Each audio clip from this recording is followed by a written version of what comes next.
I'm going to be talking about, well, in the program it says spine oncology, and that sounds very medical, but we have a medical doctor here that will talk to you about that. The title of my talk is Surgical Considerations in Spine Oncology. There are surgical considerations, and many of those surgical considerations overlap with the mechanical considerations that we consider for degenerative spine and for spine trauma.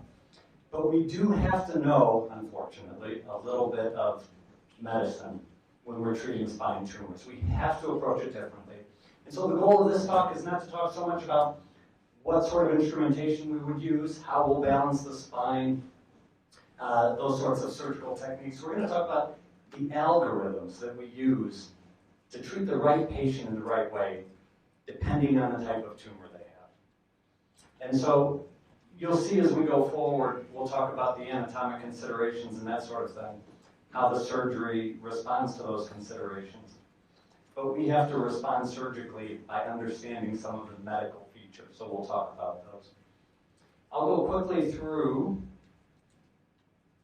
how we categorize spine tumors, some of the spine tumors that are in the spine canal, but I'm going to focus most of my attention on spinal metastasis, which is something that we see most. So generally, from a surgical perspective, spine tumors are categorized anatomically. We have extradural, intradural, extramedullary, intramedullary. And those categorizations are self-explanatory.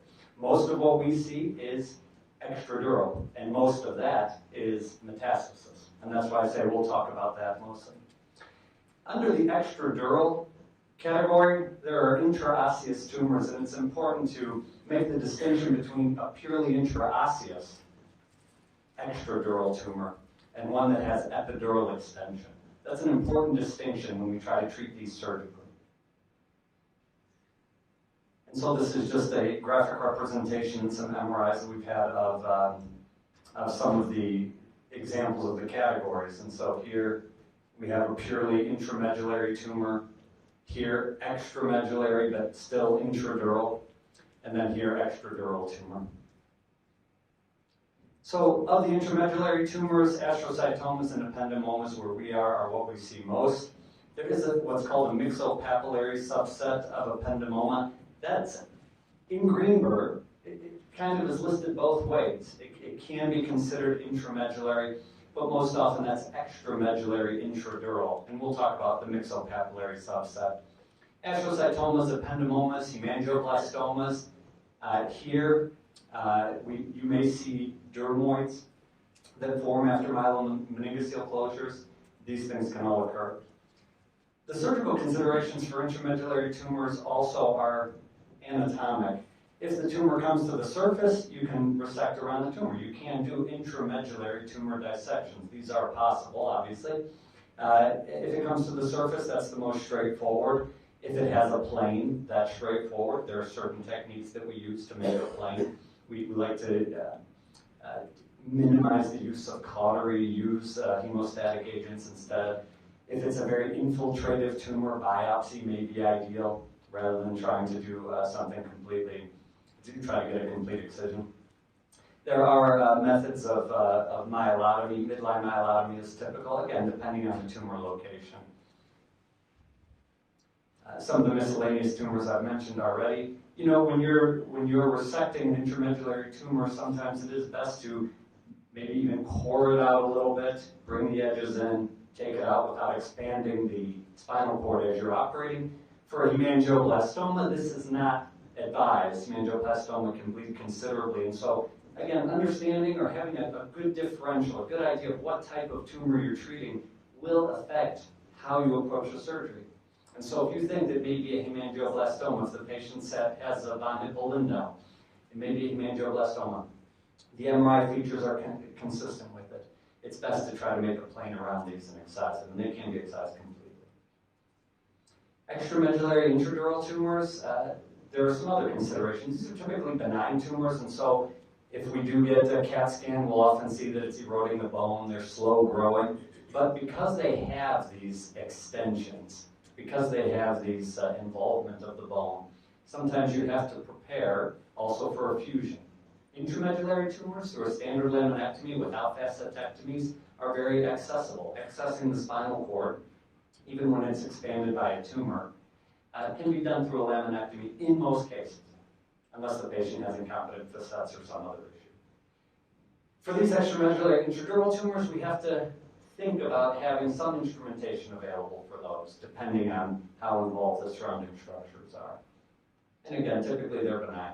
Myxopapillary ependymomas, I put in that category. The phylum extends from the conus, but it's not really considered intramedullary. These are found more at the level of the cauda equina, and they're resected much like other extramedullary intradural tumors. Just as a quick pearl, when we're taking out these myxopapillary ependymomas, because they're attached to the phylum, which extends from the conus, when resecting it, you can first, as much as possible, try to dissect it from the cauda equina, but when it comes time to cut the phylum, you don't want to cut the phylum inferior to the tumor. The tumor can actually retract up under your duodenum and make it more difficult. So you first cut above it and then below it. And these can be cured with a resection. And now on to extradural tumors.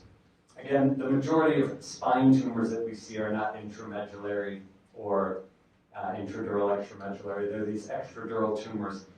And within that category, there are, of course, the primary spine tumors and metastasis. Among metastases, this is a list of possibilities. The list is longer, but these are the most common in descending order. And so what we see most is lung cancer, metastasizing to the spine. That may differ from nation to nation depending on how much people smoke and how much tobacco is used. But these are the most common. Even among this list, many of you may look at this list and say, you know, if I see a melanoma, I'm going to prepare for high blood loss. If I see a renal cell tumor, I'm going to prepare for high blood loss. Prostate tumors, these are osteoblastic tumors. I'm going to need a good drill. There are a lot of small surgical considerations depending on the pathology, on the histology. And so we can't approach this like we approach spondylosis or trauma. We have to understand the medical side of it, and that requires a biopsy. And we'll talk more about that. So again, among the extradural tumors are intraosseous tumors. Here, this looks like metastasis. On the T1, it's hypointense. You can see some here in the pedicle. These are images that will show you an example, basically, of a purely intraosseous metastatic tumor without any epidural extension. And so, you know, just purely mechanically, we may look and say, well, there's a lesion there that may be destabilizing the spine, but currently is not causing any stenosis. Now we come to the level of spondylosis. Say, here's something that may be unstable, not causing stenosis. But until we understand the pathology of the tumor, we're not going to know how to treat it surgically. Some tumors require a complete resection. Some require a complete resection for cure. Some require a complete resection or an en bloc resection without first coring it out with margins to prevent spread. These things we need to know before going in. If you go in on a sarcoma and start drilling out the pedicle, you have hurt that patient. You've hurt that. So these are things we have to consider. So even with an intraosseous tumor, purely intraosseous, not causing any obvious instability or listhesis and no stenosis, it's better to know. So what are the surgical considerations for these types of tumors? Well, are they causing a deformity? We may have to deal with that. Is there retropulsion? And I use that word precisely because I'm not talking about epidural extension of the tumor. I'm talking about a pathologic fracture with some retropulsed bone. We approach retropulsion from a pathologic fracture differently than we would extraosseous extension of the tumor. So again, we have to look at the anatomic considerations. We have to consider the oncology as well. Or biopsy. These are things that we may be involved in even with an intraosseous tumor, purely intraosseous tumor. More importantly, recently, this superhero, who is a neurologist, not a neurosurgeon, Dr. Patchell, he started to and continued to do a lot of work on spinal metastasis. And what he found over the years, and I would encourage you to read at least this paper from Lancet. You guys hopefully will all have these slideshows available to you, and the papers that followed. what Patchell discovered was that if there is extradural extension, extraosseous extension, there's epidural tumor with metastasis, then our surgical approach should change. It used to be, well, radiated, do some chemotherapy, call us if the guy needs laminectomies, call us if there's an acute neurologic decline. That's not the case anymore. Local control, biopsy, all these things are coming into play. So what Patchell gave us with one of the few, it's important to know this study, because it's one of the few randomized controlled trials in neurosurgery. He gave us a protocol, and everybody loves protocol. Okay, we can stop thinking, I see that, I'll do this, and everybody will be happy. It's not the case. And so I'll show you some cases after this that still follow what Patchell is telling us, but there are subtleties we need to understand. And like I say, if you approach it purely mechanically, like we do spondylosis, we're going to get it wrong in many cases. Okay, so what did Patchell say? He said for these studies, these are the inclusion criteria, these are the exclusion criteria. We found that people who were included in the study did better. And what does that mean? They didn't survive longer. There actually was some survival benefit to operating before giving radiation. Surgery with decompression and radiation is superior to radiation alone. In fact, so much superior in allowing the patient to walk for a longer period at the end of their life with cancer, that the study was stopped. It was one of these studies where the standard deviation was so great that it was stopped. And so we have this protocol based on this study. But we see here there were exclusion criteria. So we need at least a biopsy to know what we're going to do. Because what if it's a radiosensitive tumor? It doesn't mean we don't operate on it and it just gets radiation. It means now we have to think about that. We have to think about what to do with that. And a lot of the other neurosurgical tenets that you understand start to apply. Okay, so we have these criteria. We now see tumor with epidural extension. We come to try to understand the pathology. What if we find that although we see a lot of lung cancer, this patient has specifically small cell lung cancer? That's very radiosensitive. I may not need to operate at all. This patient may walk for a long period of time, not be disabled prior to death, just with radiation. And of course, we need to know the neurologic exam. So let's start with a case. I'm going to give you a case, and then on the next slide, I'm going to give you two possible MRIs, or two possible images that apply to this person, that would change our approach completely. So very simple. 60-year-old female with back pain, functionally limiting back pain. It is non-mechanical. So we say that's biological back pain. Lying down, standing up, walking, the pain is the same. It's biologic, not mechanical. No trauma, no radicular symptoms. Okay, so she tried therapy, medicines. Now it's been 3 or 4 months. The pain is worsening. She has some tenderness to palpation on her spine. Someone gets an x-ray and sees a lesion. So she goes on to further imaging. Now, what if this is the imaging? Let's forget this for a second. What if the imaging shows a purely intraosseous pathologic fracture and a metastasis? No stenosis of the canal, no real deformity, just a pathologic fracture, completely intraosseous metastasis. Well, okay, we'll look here and say, well, what do we do? First, we need a biopsy. If she doesn't have a prior history of cancer, you need a biopsy.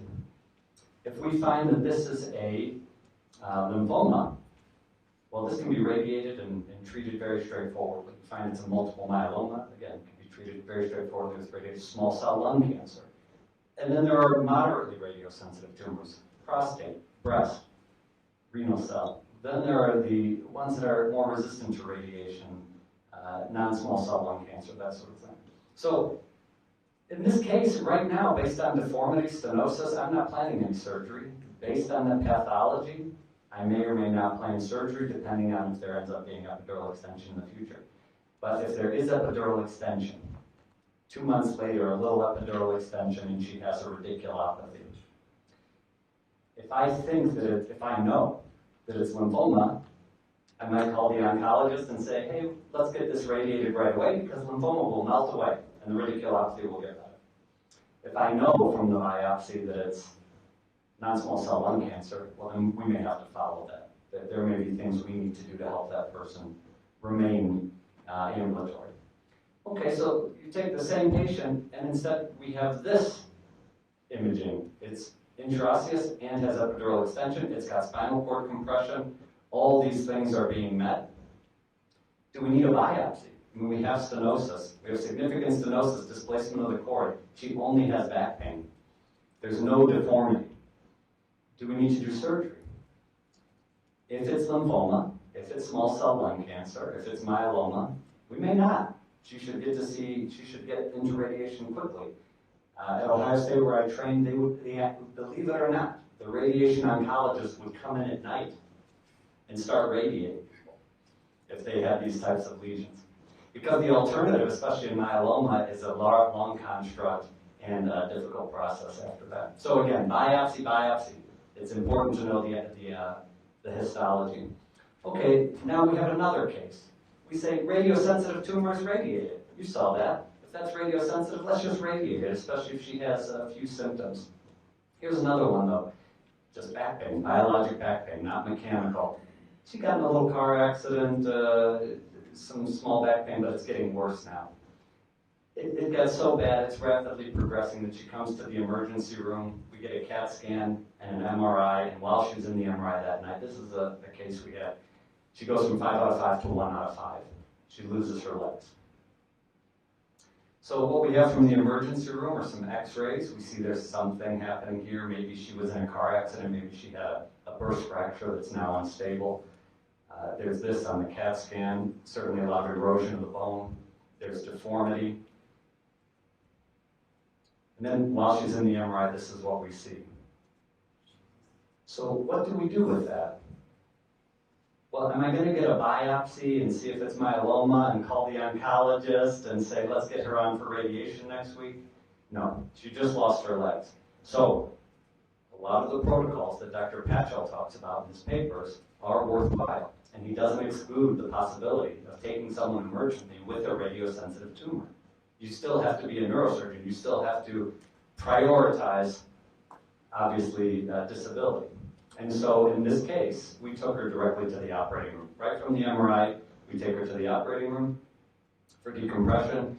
And we start with the posterior decompression, do a corpectomy from behind, some screws above and below. So now we have local control. And that doesn't mean just laminectomy. You want to get around front. You do need some kind of anterior decompression as well. So if this is non-small cell lung cancer, this is the time to get that local control. We send the frozen section and say, oh, this might be lymphoma. Put our heads down and say, maybe, but we know this couldn't have been radiated. Don't think that because it's a radiosensitive tumor, we shouldn't be doing surgery. Also, don't assume that with a small surgery and a little laminectomy, then you can take them to radiation. This has to be a big surgery. This can't be a small laminectomy. The anterior column was disrupted. If you disrupt the posterior column, this patient will become more deformed.